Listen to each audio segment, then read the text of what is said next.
Katie LaGrone, payment delays, threats of school closures, and no answers.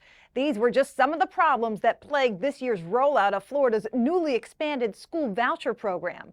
But after such a messy start, we're looking at where things stand today for Florida schools and the families who depend on this money. At this Montessori school near Tampa, its owner calls Florida's school voucher program a game changer. We are fully enrolled, and in the past, we would lose children. Here, state vouchers are helping more than half of students pay the private school's tuition. Each voucher worth upwards of $8,000 per student. It gives parents choices. The money helping this mom send her 2 kids to the school. If that wasn't a possibility, they would have to go to, the school that you're zoned for. But across the state, Florida's newly expanded universal school voucher program is getting It's been amazing. mixed reviews. It's a mess until they fix it.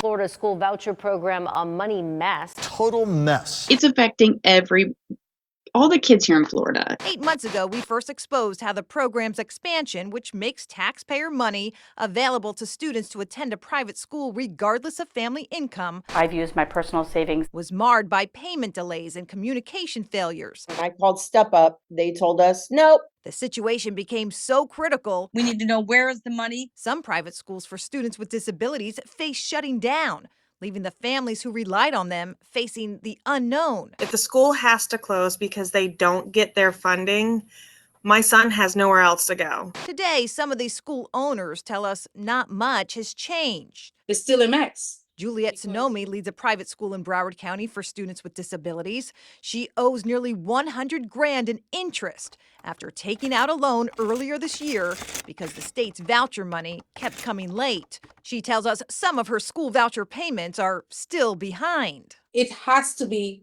micromanaged until they get it right. Because these families depend on this. We're talking 6-8 weeks late. And that's what has forced so many of us into these high interest loans. Mary Jo Walsh owns a school for students with autism in West Palm Beach. She became so fed up with the state's payment problems, she formed a coalition of private schools dealing with similar issues.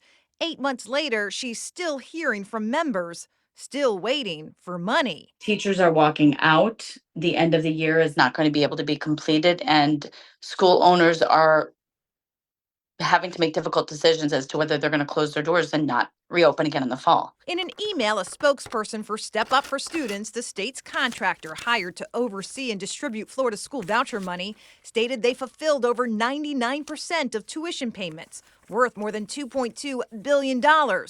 But they acknowledge ongoing problems, adding, given the complexity of Florida's choice programs, there will always be some payments that are in the process of being worked on. Would you describe Florida's universal school voucher program as a success or a failure? I would have to say it's a success. But with that being said, there's still room for improvement. There's still a great need for a private option, and the voucher is there, and it is very helpful. It's just that it needs to be delivered in a timely manner.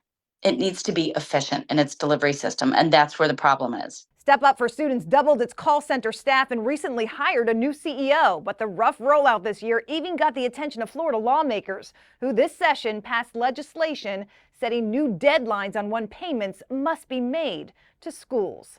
I'm Katie LaGrone reporting.